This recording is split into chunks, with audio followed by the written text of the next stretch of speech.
ដំបងបណ្ដូលចិនអើយខ្ញុំសូមលាហើយលាទាំងអាឡាយតាំងពីគ្រប់ខ្ញុំបានឃ្លាតទៅឆ្ងាយវល់ខ្វាយនឹកស្ដាយពុំមានពេលឡាអូបានដំបងកងកម្មវាសនា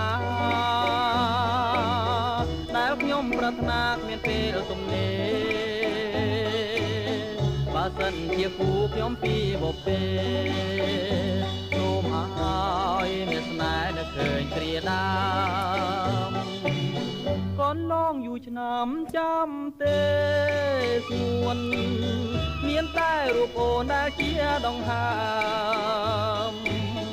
ចំពោះនួនអងចិនមកសងចូលមកតិចបងដល់ណាបងអូខេឌីជោគវិញបងស្ដាំបងស្ដាំស្អាតដឹងថាស្មៅទៅនិយាយរស់ទៅហើយស្អាតស្ដាំតិចដល់ប្រទេសໄວលៀនទៅថានឹងស្វែងទៅវាអត់ទៅនេះមុខនេះហាក្នុងព្រៃម៉ែហាក្នុងព្រៃអើយឡងព្រៃហូតព្រៃម៉ែក្នុងព្រៃព្រៃ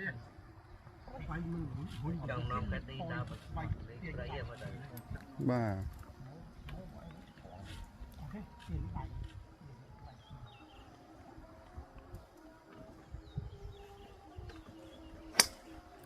អូឡងកែស្រ័យហ៎សាច់ទៅគឺនេះសាច់អូសាច់គឺមើលព្រៃណាអើយ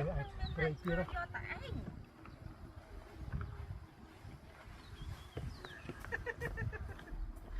អរេមិញអត់ទៅទៅដល់មកបាទវាអត់ស៊ីចង្វាពេលស្វិញទៅវាអត់ស៊ីចង្វា